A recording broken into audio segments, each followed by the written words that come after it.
the word that springs to mind.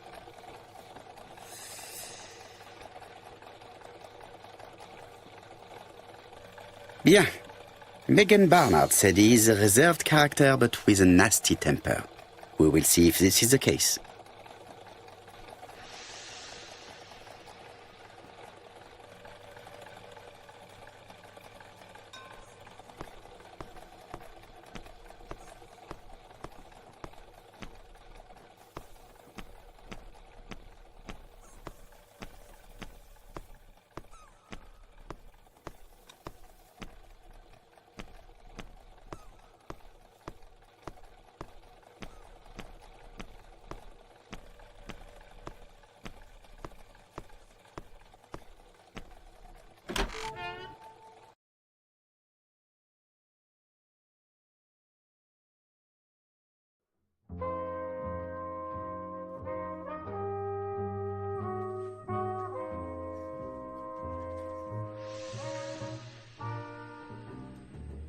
How do you do, Mr. Fraser?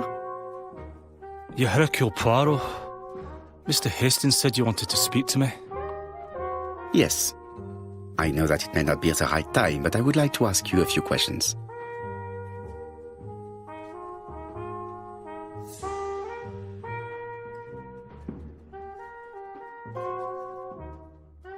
This man looks suspicious.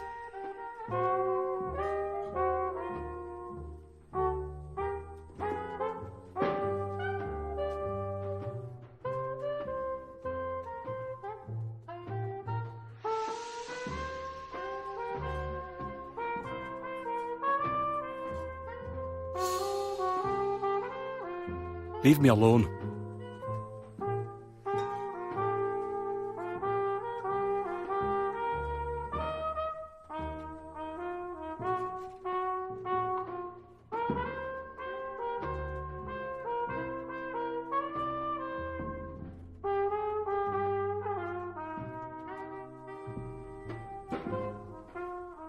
Leave me alone.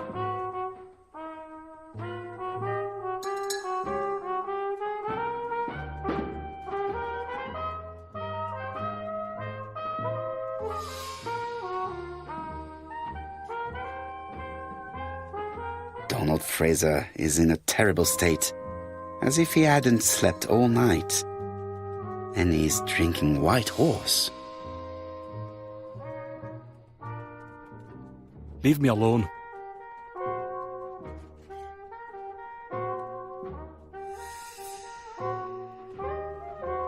Tell me that it's a mistake, that Betty isn't dead. Sadly, your lady friend has been murdered, Mr. Fraser. Oh, Betty, if only you'd listened.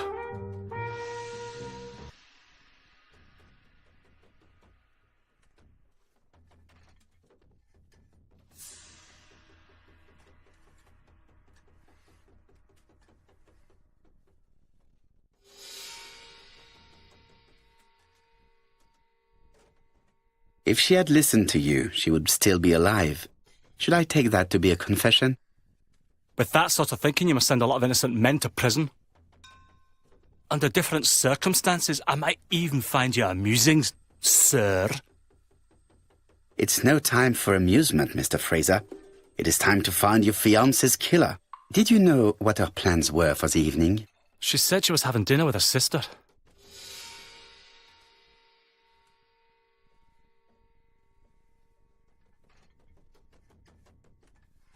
Yet, Megan only returned to Bexhill this morning, Mr. Fraser. I didn't know. Right. May I ask you what you were doing yesterday evening? I spent the evening working. Your colleagues can confirm this? No, I often take work home with me.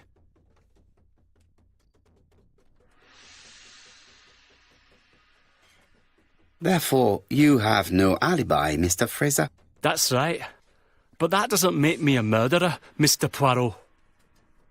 I would like you to leave now, please.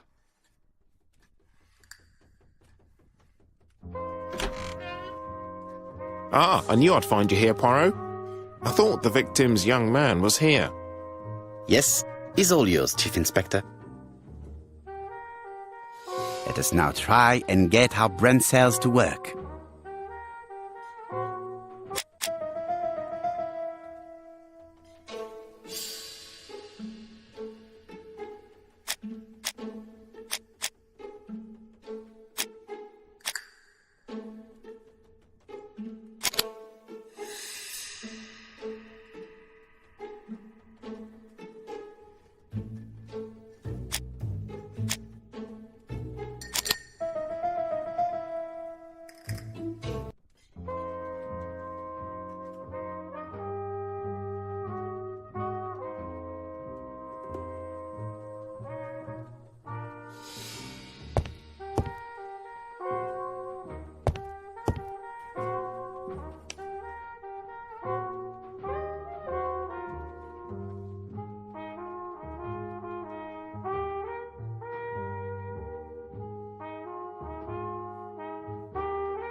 Fraser doesn't have an alibi and he's extremely jealous. You are very skilled at summing up. And yet you haven't asked Japp to arrest him. It is too soon. But I agree, without the letters announcing the crimes, Fraser would already be behind bars. Bon, I think we have enough elements. Let's reconstruct the events at the scene of the crime. I can't imagine how the murderer wasn't seen, though. Surely she must have struggled. Let us try and imagine the scene.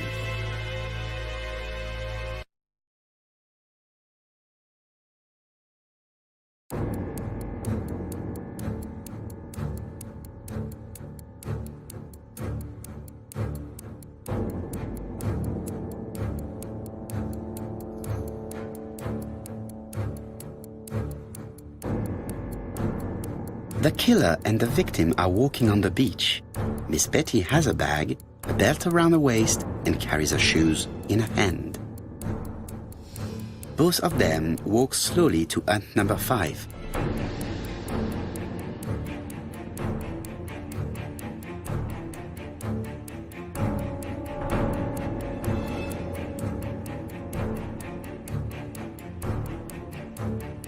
The murderer moves behind her and then attacks her by surprise. The body falls, lifeless, on the sand. All that remains is for our criminal to leave his signature. No, nothing matches the crime scene. Neither the location of the body or the mark on the neck, not to mention what the victim is wearing. Let us think again, mon cher.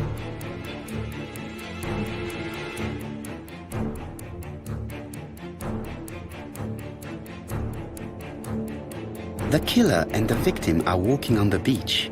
Miss Betty has a bag, a belt around her waist, and carries her shoes in her hand. Both of them walk slowly to hut number 5.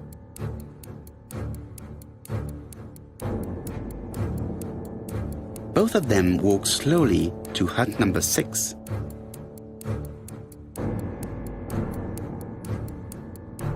Miss Betty enters the hut. She leaves without her belongings. Then she hides a code.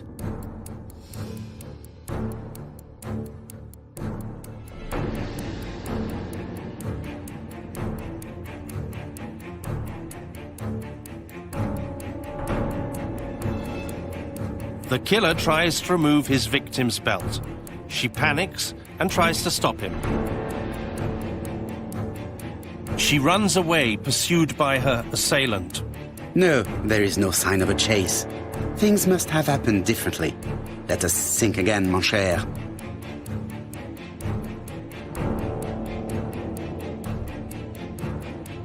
The killer and the victim are walking on the beach. Miss Betty has a bag, a belt around her waist, and carries her shoes in her hand. Both of them walk slowly to hut number 5. Both of them walk slowly to hut number 6.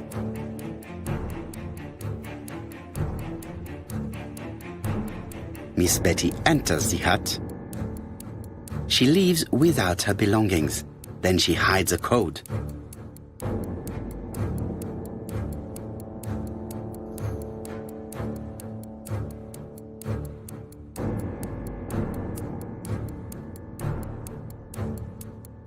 They keep walking. Then she removes her belt. The murderer moves behind her and then attacks her by surprise. The body falls, lifeless, on the sand. Everything appears to match the crime scene, mon cher Hastings. That is exactly what happened.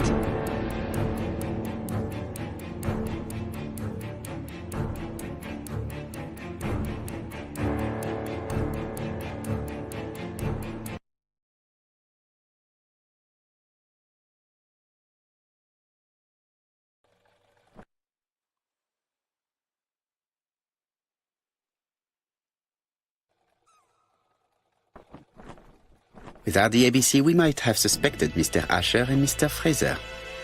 But by signing his crimes, the murderer is making sure he's accused. In a way, it is very generous of him.